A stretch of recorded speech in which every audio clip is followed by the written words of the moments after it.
Next, I'm going to bring up a friend of mine. Renee, come on up. We met a number of years ago, and she is a good friend and an advocate. Can you just tell us what you shared with us before? I would be happy to, because if there's one thing that I can do is to tell all of you, be alert, be aware. It could happen in your own home when you least expect it. What happened in our situation, our son was just turning 11, and that's the age that he became actually a victim of internet pornography. We did not have any idea that he even knew how to get on the internet. We didn't have any idea of what was on the internet, the dark side of it. So we had no filters on. Our internet was in a room by itself. And what happened was one morning, my husband went in to check his emails, and he saw something was minimized, and he clicked on it, and up popped this pornography site. And he came to me and said, "Renee, is there something you want to tell me?" Because, it never crossed our mind that it could be our son. And we went back in and we checked the history and saw the time frame of the history and realized that it was our son, and he'd been staying up all night and aged just 11, and he had visited more than 900 pornographic sites. And what happens is you click into one and then it mousetraps you, and it'll go into another and another and another, and you can't get out. And we confronted him the next morning, and in a loving way, as loving as we could. We were absolutely in shock. And he told us that he had gotten a website from a friend of his at his school. And so we met immediately with the parents of that child, because we were so concerned and wanted to alert them. And their response to us was, "We don't even own a computer." So immediately our son, at such a young age, had already realized that he needed to be lying about this, that the shame of it, he'd already accepted that. And that started the saga of a journey. He's now 20. He is still dealing with it.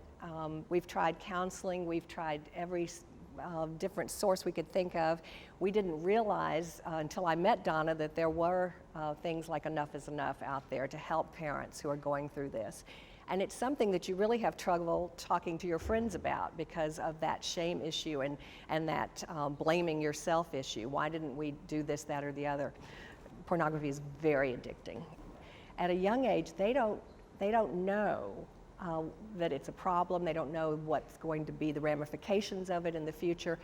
And the ways that he figured out to get around our passwords and our filters were remarkable. And it's not that he's a bad kid, he was a great kid. But the side effects of this constant exposure, I will tell you this, the porn sites were getting to be harder and harder core. He needed more and more stimulus. And the teasers that are put up there are sufficient to really hook these kids in. And it's more addictive than crack cocaine. And it's just so invasive in a home. And I guess the main thing I would want to tell you all is that there's no substitute for you being involved and knowing what your children are viewing online and talking to them openly about it. Thank you, Renee. Tell them the story about the video. The video. Mm-hmm. We had totally blocked him off the computer. We had passwords and everything else. And on the few occasions when we would let him get on to email his friends, because everybody was that's what kids wanted to do, to email their friends.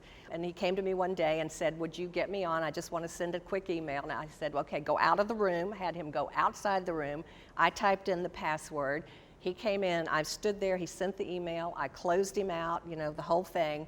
And thought, fine. The next morning, I go in and saw that something wasn't right, and I checked the history, and he'd been on the porn sites all night long again. And I went to him and I said, "How on earth did you do that? I mean, I closed the thing out. You were in the other room." And just shows you the innocence. He said, "Let me show you what I did." He was almost proud of it. He had put our video camera on the bookshelf above the computer keyboard. And when I typed in the password, it had filmed it. And he'd spent most of the night with a keyboard that he'd made up out of paper, playing that video over and over again until he figured out my keystrokes. Okay, we're going to take some questions from the audience. What are some warning signs we should look for? Well, anything like hiding what they're looking at. If you walk in the room and they immediately click out of the site they're on or slam the cover down if it's a laptop. My experience has been that repeated exposure to this type of thing creates a lot of anger and unsettlement and maybe depression. If you notice an increase in interest in sexual activity, and as a parent, you are in absolute shock that your precious child could be exposed to that and lose their innocence at that age. And it's something that it's a lot better to prevent than to try to heal after it happens. So I think what Donna and Enough is Enough is doing and what all these people that are involved in this are doing is fabulous, because the prevention is huge. And talk to your children. You know, if you see them struggling like that, you can't come out and say, are you doing so and so? You have to come in a back door because the shame and the embarrassment is too great. Why don't we have the same laws online as we do in the print media? Well, for a number of reasons. First of all, the internet is still a little bit of the wild, wild west, but when it first became commercialized, it really was. And it was a new technology, and a lot of the laws, like the ones I described earlier, the Communications Decency Act and the Child Online Protection Act, were needed to extend the laws that protect kids from pornography into the internet world, okay? From our standpoint, we believe the internet should be treated the same as other media. So anyway, there's been a battle in the courts. I will say that Congress has been very proactive, it's been very bipartisan, and what's interesting, it's been a battle on free speech grounds in a lot of ways. Enough is Enough's position on this, again, is that children deserve the same protections online that they have offline. All right? No more, no less.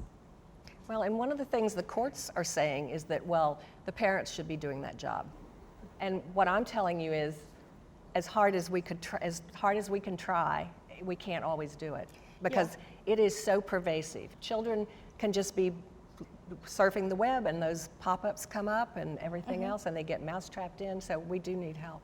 We absolutely do, and we also want to see the hardcore obscenity laws enforced as well, because unlike traditional media, parents have to shoulder the burden of not only protecting their kids from softcore material, but also the hardcore material that is definitely illegal online. And so you really have your hands full, and then you combine that with cyber-challenged parents. Yes. And you've got a perfect storm scenario. Next question. Thank you. You mentioned about coming in the back door and talking to your children, but how can we talk to them about pornography? I think you start an ongoing dialogue. It's just like when you watch things on television or the movies, you say to your child, well, how did you feel about that? Or how did that make you feel? Or what do you think about that? That's sort of the back door that I'm talking about coming in. Once you establish that rapport with your child, then when things come up, you can say, okay, I'm going to let you start using our computer and get on the internet, but not every area on this computer is safe, and I need to talk to you about that. And I want you to come to me when you run into those areas, and I'm going to be here to help you navigate through it. One of the most important things you can do, like Jill was saying, Jill Manning, is start talking to them about healthy sexuality early in life. Yep. All right? And then, if they get exposed to this material, then they can see the counterfeit. Pornography, for instance, teaches sex without commitment, love, relationship, dignity.